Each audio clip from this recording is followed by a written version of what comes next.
Maamulka degmada Duruqsi iyo gudoomiye ku-xigeenka xisbiga kulmiye agaasimo ku-xigeenka madaxtooyada gobolka Togdheer ayaa maanta dhagax dhigay guriga martida ee degmada Duruqsi oo hoos timaada gobolka Togdheer waxaana mas'uuliyiinta dhagax dhigaasi ka hadlay kamid ah hadaladoodii ismihii guriga martida ee degmada Duruqsi oo maanta dhagax dhigeedana ku tahay iyadoo oo qurbo joog naga caawinayso xukuumad ahaana awood aan ku rajaynayno nagu darsadaan كل جورجا مرتدو وحق جورجا نوعدي هذا جوب عناي مش أنا بشوفه دي دقمة وينه وعن الهاي جورجا المرتيا ظهر الهاي هذه عاد من جورجا وسود وينيا وحي وحكي ضمبينا إن شاء الله هو الرجال إنه سيدا كلموي من الرجال أنا وحيالا يرك أنا قاعد دي من هنا استاب يقول أنا واقف صوان هذه عاد نوع فرح سنة جورجي مرتدا ونروح لحد جاي مانتا وقعنت وين أنا مكسر شيء الدولة ده عدي كله قرب شوقي أنا كله مار محينا الله حرير دونه. ما تقول جي مرتجع أيا لا دقح دقي أما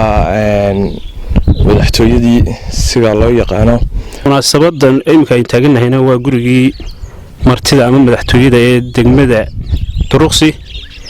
أنا عندي كلا سوق يبقى الله أودين دقح دقنا عادي بفرحة وين نقطة هاي إن شاء الله تعالى وهالرجال ناس يقول أخسها بدن إن هدي له هيك دقوا. ودمان دونه waxaan ugu baaqayaa qurbo joogta degmada meel kasta ay joogto degmadu waa degmo ballaaran waxaan rajeynayaa horumar ballaaran oo kan ka yahay aan maanta dhagax dhigaynaa in dambe inay hadii ilaahay ka dhigo ay higsan doonto waxa kale oo nagu mahad celinaynaa maamulka oo runtii ah maamul cusub oo dhiig cusub iyo dardar cusub iyo maskax cusub la yimid degmada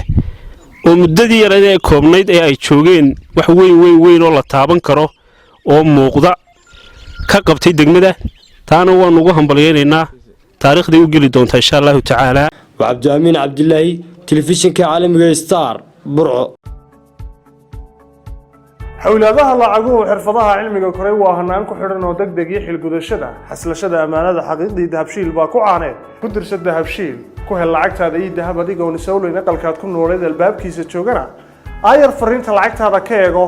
mobilkaaga Somtel baan xisaabta furan iyo xirfadaha wax soo saar xanaankii bulshada xeerkuna islaamiyuu maanta ku xasiliyee dhiga lacagtaada dahabshiil bank international كفرو دهبشيل بانك انترناشنال اكونada kala current account saving account iyo investment account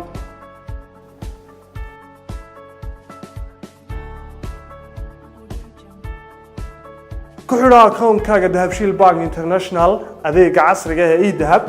adigoo isticmaalaya mobilkaaga Somtel waxaad adeega dahab lacag ugu diri kartaa account-kaaga lacagna lagaga soo diri karo si toos ah uga socon kartid dhaqdhaqaaqa account-kaaga dahabshiil bank international ku isticmaal mobilkaaga Somtel adeega casriga ah ee 4G oo xawaarihiisu aad u sareeyo kuna isticmaal meel kasta iyo mar kasta video call 4G ku isticmaal simikaadkaaga Somtel adeega casriga ah ee ila soo hadalo wadamada adduunka qaraabadaada iyo asxaabtaadu ay kugu soo hadli karaan cod saafi ah iyo waliba qiimo aad u jaban ku xidhnow shirkadaha xulkoodii dahabshiil group wixii aad lacag dhiganayso iyo wixii aad lacag diraysaba ballanteenu waa dahabshiil group